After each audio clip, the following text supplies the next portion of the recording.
Hello दोस्तों, माँ सरस्वती 84 में आपका स्वागत है। दोस्तों, यदि अभी तक आप हमारे चैनल को सब्सक्राइब नहीं किए हैं तो सब्सक्राइब कर लीजिए और बेल आइकन घंटी भी ज़रूर दबाएं ताकि आने वाली हर वीडियो को नोटिफिकेशन मिल सके। दोस्तों, यह मेरा मैथ का फर्स्ट वीडियो है। यदि यह वीडियो आपको पसंद आए तो लाइक और शेयर करें। चलिए दोस्तों, अब हम वीडियो स्टार्ट करते हैं। प्रश्न नंबर 1 आपके स्क्रीन पर दोस्तों, आर्यन एक काम को 24 दिनों में कर सकता है। आर्यन एक काम को 24 दिनों में कर सकता है।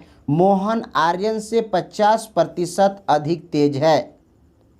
एक ही काम को करने के लिए आर्यन मोहन से कितना समय अधिक लेगा। देखिए दोस्तों, सबसे पहले आप प्रश्न को अच्छी तरह से समझ लें और ऐसे प्रश्न को आप बिना पेन उठाए भी सॉल्व कर सकते हैं। चलिए दोस्तों, हम इसको सॉल्व करते हैं। ये रहा दोस्तों मोहन और ये रहा आर्यन। ठीक,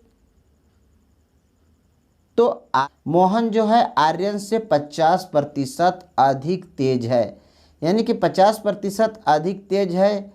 ऐसे भी आप लिख सकते हैं, मान लीजिए कि वो 100 यूनिट काम करता है तो ये 50% अधिक काम करेगा तो कितना हो जाएगा, 150 यूनिट हो जाएगा। अगर आप ऐसे भी लिख सकते हैं कि अगर यह एक काम करता है तो इसका 50% कितना हो जाएगा, 1.5 हो जाएगा। अगर ये 2 काम करता है तो इसका 50% कितना हो जाएगा, 3 काम हो जाएगा। अगर इसको भी आप कटा दीजिएगा तो ये 2 हो जाएगा और ये भी 3 हो जाएगा। तो ऐसे भी आप लिख सकते हैं कि अगर आर्यन का काम करने की क्षमता 2 है और मोहन की काम करने की क्षमता 3 है। ठीक है, तो अगर ये 2 यूनिट काम करता है आर्यन तो मोहन कितना यूनिट काम करता है, 3 यूनिट काम करता है। एक चीज़ ये दोस्तों ये जान लीजिए कि ये जो है क्या हो गया, ये हो गया कार्य का अनुपात हो गया। ठीक है, ये क्या हो गया, कार्य का अनुपात। तो आप जानते हैं कि समयों का अनुपात क्या होता है दोस्तों, विपरीत होता है। विपरीत होने का मतलब है कि ये कार्यों का जो अनुपात है, समयों का अनुपात कितना हो जाएगा, 2:3 हो जाएगा। ठीक है, अब यहाँ दोनों का समयों का अनुपात हमें मालूम हो गया। तो अब आर्यन जो है किसी काम को 24 दिनों में करता है। कितने दिनों में करता है, 24 दिनों में। तो कहने का मतलब है कि अगर इसकी आर्यन की समय का अनुपात कितना है, 3, यानी कि 3 यूनिट के हिसाब से वो 24 काम करता है। तो 1 यूनिट का कितना हो जाएगा दोस्तों, 1 यूनिट का हो जाएगा 8, 8 के 24। ठीक है, तो इसका 1 यूनिट का 8 हो गया। ठीक, 21 का हो गया। आर्यन का अगर 1 यूनिट का काम 8 हो गया, ठीक है, ठीक, 8 के 24। तो अब मोहन का 2 यूनिट का कितना हो जाएगा, मोहन का 2 यूनिट का हो जाएगा 8 दूनी के 1 यूनिट का काम कितना हो गया दोस्तों, 1 यूनिट का काम हो गया 8। तो 2 यूनिट का काम कितना हो जाएगा, 2 × 8 = 16। ठीक है, तो इसका मतलब है कि अगर यहाँ देखिए कि 3 = 24, यानी कि आर्यन का काम करने की क्षमता है 3 यूनिट के हिसाब से वो 24 काम करेगा और ये जो है उसी काम को यानी कि 16 जो है उस काम को कितने दिनों में कर देगा, ये जो है मोहन जो है उस काम को 16 दिनों में करेगा। तो इसका मतलब है कि ये 8, ये जो है आर्यन जो है इससे 8 दिन अधिक समय लेता है। इसको ऐसे 24 में से 16 माइनस करिएगा तो कितना हो जाएगा, यहाँ 24 में से 16 घटाइएगा तो कितना हो जाएगा, 8।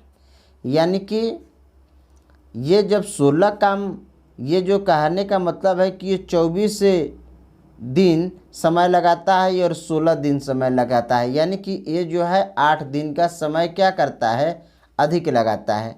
ठीक है, तो आप इस प्रश्न को अच्छी तरह से समझ गए होंगे।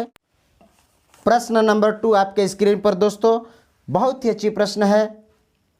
448 गुणे 615 गुणे 303 का इकाई अंक क्या होगा। देखिए दोस्तों, ऐसे प्रश्न को हम बहुत ही आसानी से सॉल्व कर लेते हैं। अगर इन सब प्रश्नों को आपस में हम गुणा करेंगे और फिर उसका इकाई अंक निकालेंगे तो बहुत समय लग जाएगा। ऐसे प्रश्नों को करना क्या है दोस्तों, सबसे पहले ध्यान ये दीजिए, आपका कितना है 448 और ये है आपका 615 और ये हो 302, ठीक है। अब इन सब का गुणा करने के बाद में जो इकाई अंक आएगा उसको लिखना है। देखिए दोस्तों, सबसे बड़ी चीज़ ये है कि आप ये जान लीजिए कि ये है 448। 448 में ये जो है ये और ये, ठीक है। तो 448 में 8 क्या है, इकाई अंक है, और 4 ये दहाई अंक, और ये भी 4 जो है क्या है, ये इकाई दहाई और ये सैकड़ा है, ठीक है।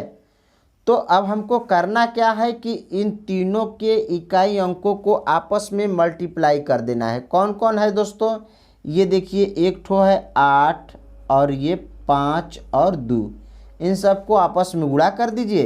ये कितना हो जाएगा, 8 गुणे 5 और गुणे 2 बराबर 8 5 40 और 40 दूनी के 80। इकाई अंक आपका क्या हो जाएगा, 0। आपका आंसर क्या हो जाएगा, 0। अब आप ऐसे प्रश्न को बहुत ही आसानी से सॉल्व कर सकते हैं। दोस्तों, परीक्षाओं में बार बार ऐसे प्रश्न आया करते हैं। जब भी ऐसा प्रश्न आए, सिर्फ आप सबका इकाई अंक को आपस में मल्टीप्लाई कर लीजिए और जो उसका इकाई अंक बनेगा वही आपका क्या होगा, आंसर होगा। अब चलते हैं दोस्तों नेक्स्ट प्रश्न की ओर। प्रश्न नंबर 3 दोस्तों आपके स्क्रीन पर, बहुत ही अच्छी प्रश्न है दोस्तों। पिता और पुत्र के वाइफ का योग जो है वो 44 वर्ष है। 4 वर्ष बाद पिता की आयु पुत्र की वाइफ से 3 गुनी है, उसके पुत्र की वाइफ क्या होगी। देखिए दोस्तों, पहले प्रश्न को आप अच्छी तरह से समझ लीजिए।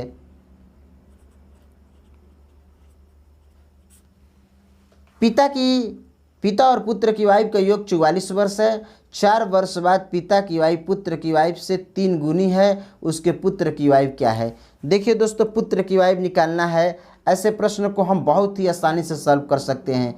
एक मैं आपको बहुत ही अच्छे ट्रिक्स बताता हूं दोस्तों। इसमें करना क्या है, देखिए, पिता और पुत्र के वाइफ का योग कितना है दोस्तों, 44 है। और कितने बरस बाद कह रहा है दोस्तों, 4 बरस बाद कह रहा है। तो 4 दूनी के कितना होता है दोस्तों, 4 बरस बाद कह रहा है, तो दोनों में तो 4-4 बरस की आप ऐड कीजिएगा, दोनों में तो 4-4 बरस जोड़ना पड़ेगा। तो डायरेक्टली हम इसमें 4 दूनी के 8 बरस जोड़ देते हैं, तो कितना हो जाएगा दोस्तों, 52 हो जाएगा। अब ये बताइए दोस्तों, ये 52 को हम 4, यहाँ कह रहा है कि पिता के उम्र जो है, पिता के उम्र अपने पुत्र की वाइफ की 3 गुनी है। तो पुत्र की वाइफ की 3 गुनी है, तो एक पुत्र की वाइफ और 3 गुना पिता की वाइफ, यानी कि 4, सब मिलाकर 4 गुनी हो जाएगी। तो अब ये देखिए कि ये 52 को कैसे खंडन करेंगे। तो 13 का जब हम पहाड़ा पढ़ते हैं, 13 का अगर हम जब पहाड़ा पढ़ते हैं, टेबल पढ़ते हैं, तो 13 चौके कितना होता है दोस्तों, 52 होता है। 13 चौके 52, तो एक लिख लीजिए यहाँ पे 13, ठीक है। और दूसरा लिख लीजिए 13 चौके 52 और 13 तिया 39। तो 1 यूनिट ये हो गया और 3 यूनिट ये हो गया। अब देखिए ये 3 गुनी हो गई 13 तिया 39, यानी कि पुत्र का उम्र कितना हो जाएगा दोस्तों, पुत्र का उम्र बराबर 13 वर्ष। दोस्तों बहुत ही आसान है। ऐसे प्रश्नों को आप चुटकियों में बिना पेन उठाए ही सॉल्व कर सकते हैं। करना कुछ भी नहीं है दोस्तों, सिर्फ जो उनका योगफल है उसमें अगर 4 बरस बाद कह रहा है तो 8 जोड़ दीजिए, 10 बरस बाद कह रहा है 20 जोड़ दीजिए, 6 बरस बाद कह रहा है 12 जोड़ दीजिए, और उसके बाद में जो उसका इक्वल आएगा उसको क्या कीजिए, अगर 3 गुनी कह रहा है, अगर 3 गुनी कह रहा है तो आप क्या कीजिए, 3 1 4, 4 भागों में इसको बांट दीजिए, 52 को 4 भागों में बांट दीजिए। अगर आपको 5 गुनी कह रहा है तो इसको 5 और 1 6 भागों में बांट दीजिए, यानी कि जितनी गुनी कहता है उसमें 1 जोड़कर उतने भागों में इसको डिवाइड कर दीजिए, और जो पहला यूनिट आएगा वो क्या हो जाएगा, वो उसका उम्र हो जाएगा। दोस्तों ये बहुत ही आसान ट्रिक्स है। अब चलते हैं नेक्स्ट प्रश्नों की ओर। प्रश्न नंबर 4 आपके स्क्रीन पर दोस्तों, मोहन ने बाजार जाकर हिंदी की एक किताब और 2 पेन 165 रुपये में खरीदी। सोहन ने उसी बाजार में जाकर उसी हिंदी की पुस्तक और 10 पेन 171 रुपये में खरीदी। प्रत्येक पेंसिल का दाम क्या होगा। देखिए दोस्तों, इस प्रश्न को आप अच्छी तरह से समझ लीजिए। ये प्रश्न सिर्फ समझना है, समझने के बाद बहुत ही आप आसानी से इसको सॉल्व कर सकते हैं। यहाँ ध्यान दीजिए कि मोहन जो है, मोहन क्या करता है कि एक हिंदी की बुक और प्लस 2 पेन 165 रुपये में खरीदता है। ठीक, सोहन भी उसी बाजार में जाता है कि हिंदी की पुस्तक और प्लस 10 पेन 171 रुपये में खरीदता है।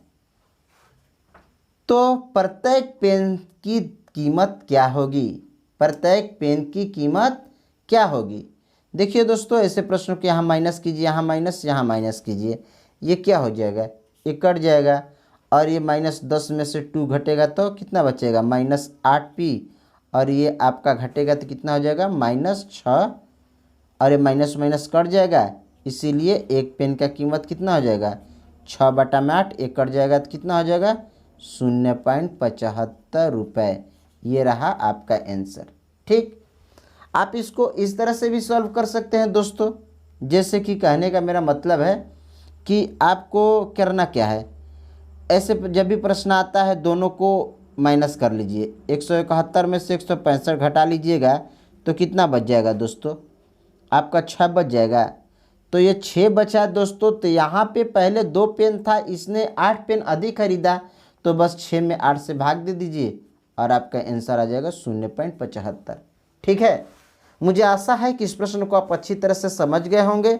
दोस्तों ये बार बार परीक्षाओं में इसी प्रकार के प्रश्न आया करते हैं। यदि ये प्रश्न आपको पसंद आए तो आप हमारे वीडियो को लाइक और शेयर करें, और अभी तक हमारे चैनल को सब्सक्राइब नहीं किए हैं तो सब्सक्राइब कर लीजिए, ताकि आने वाली हर वीडियो का नोटिफिकेशन आपको मिल सके। दोस्तों फिर अगले वीडियो में आपसे मुलाकात होगी।